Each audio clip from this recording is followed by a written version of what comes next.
कल कोई बंद नहीं, सबको दफ्तर आना होगा। नवाना प्रोटेस्ट के बीच ममता सरकार का बड़ा अल्टीमेटम। भाजपा ने आज यानी 27 अगस्त राज्य सचिवालय नवाना तक प्रोटेस्ट मार्च में भाग लेने वाले प्रदर्शनकारियों पर पुलिस कार्रवाई के विरोध में कल सुबह 6 बजे से शाम के 6 बजे तक बंगाल बंद का आह्वान किया है। इसे लेकर बंगाल की टीएमसी सरकार ने कर्मचारियों के लिए सख्त दिशा निर्देश जारी किए हैं।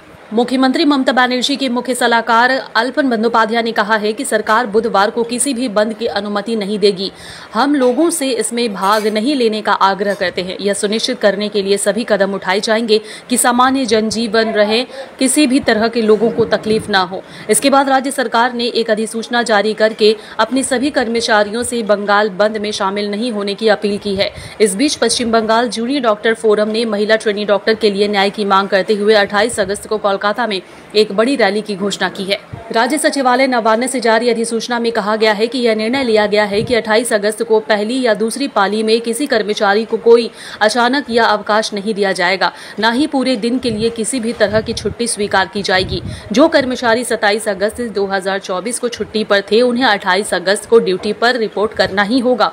अधिसूचना में यह भी कहा गया है कि 28 अगस्त को कर्मचारियों की अनुपस्थिति को डाइस नॉन यानी कि जानबूझकर की गई छुट्टी माना जाएगा और उस दिन का वेतन कटेगा जब तक कि ऐसी अनुपस्थिति कवर न करती हो जिसमें कर्मचारी अस्पताल में भर्ती हो, परिवार में किसी का निधन हो गया हो, कर्मचारी किसी गंभीर बीमारी के कारण पहले से ही छुट्टी पर हो, या फिर कर्मचारी child care leave, maternity leave या फिर मेडिकल लीव या 2 अगस्त से पहले की स्वीकृति अर्न लीव पर हो। ऐसी स्थिति में छुट्टी अनिवार्य मानी जाएगी। लेकिन ममता बनर्जी ने सख्त दिशा निर्देश जारी करके ये कहा है कि बंद पूरी तरह से नहीं होगी और बंद का समर्थन नहीं किया जाएगा। बता दें कि भाजपा ने इस महीने की शुरुआत में कोलकाता के आर्जिकर मेडिकल कॉलेज और अस्पताल में एक ट्रेनी महिला डॉक्टर के साथ बलात्कार और फिर उसकी हत्या के मुद्दे पर मुख्यमंत्री ममता बनर्जी के इस्तीफे की मांग की है। बंगाल भाजपा अध्यक्ष सुकांत मजूमदार ने कहा है कि हम आम हड़ताल का आह्वान करने के लिए मजबूर हैं, क्योंकि यह निरंकुश शासन लोगों की आवाज मृत डॉक्टर बहन के लिए न्याय की मांग को लेकर अनसुना कर रहा है। न्याय की बजाय ममता बनर्जी की पुलिस राज्य के शांति प्रिय लोगों पर हमला कर रही है, जो केवल महिलाओं के लिए एक सुरक्षित वातावरण चाहते हैं। 12 ঘন্টার বন্ধ, আগামীকাল একটা 12 ঘন্টার বন্ধ ডেকে দেওয়া হলো ভারতীয় জনতা পার্টির পক্ষ থেকে। আমরা বলতে চাই এই বন্ধটা কেন? সমস্ত বাণিজ্য বন্ধ করে দেওয়ার জন্য বুঝি? পুজোর আগে অনেক বাণিজ্যিক লেনদেন হয়, যার জন্য অর্থনৈতিকভাবে এ প্রদেশ অন্যান্য অনেক প্রদেশের থেকে, কেন বলবো সব প্রদেশের থেকে চাঙ্গা, সেটা বন্ধ করে দিতে হবে। অর্থনীতিতেও এইভাবে আঘাত হেনে একটা কিছু করতে হবে আন্দোলনের নামে। তাই আগামীকাল বন্ধের ডাক।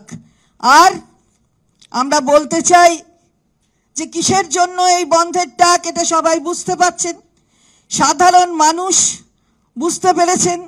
সাধারণ মানুষ জানেন যে আজকে যে আন্দোলনের ডাক দেওয়া হয়েছিল তাতে সাধারণ মানুষের যোগদান ছিল না, কারণ সাধারণ মানুষ বুঝেছেন এর পেছনে রাজনৈতিক চক্রান্ত কি ছিল। সাধারণ মানুষ জানেন যে এই বাংলায় বন্ধ হয় না, বন্ধের রাজনীতি এখানে চলে না। জবের থেকে মাননীয় মুখ্যমন্ত্রী এখানে এই বাংলায় প্রশাসকের মুখ্য ভূমিকায় আছেন, এই বন্ধ রাজনীতিটা কিন্তু বন্ধ হয়ে গেছে। তাহলে বন্ধটা আবার চালাতে হবে, এটা বুঝি ভেবেছেন তারা। আমরা বলতে চাই যে মহারাষ্ট্রে দেখেছেন, সেখানেও রাজত্ব করছে কারা সেটাও জানেন, ভারতীয় জনতা পার্টি। আর বন্ধ ডেকেছিল যারা বিরুদ্ধে, কিন্তু হাইকোর্টের অর্ডার এবং অন্য সমস্ত কিছু বিচার করে সেই বন্ধ কিন্তু তারা উইথড্র করেছে। অর্থাৎ তারা দেখিয়ে দিয়েছে যে কি করা উচিত এই ক্ষেত্রে। আমরাও বলবো যে এই বন্ধ প্ররোচনামূলক বন্ধ, অভিসন্ধি রয়েছে এর পেছনে।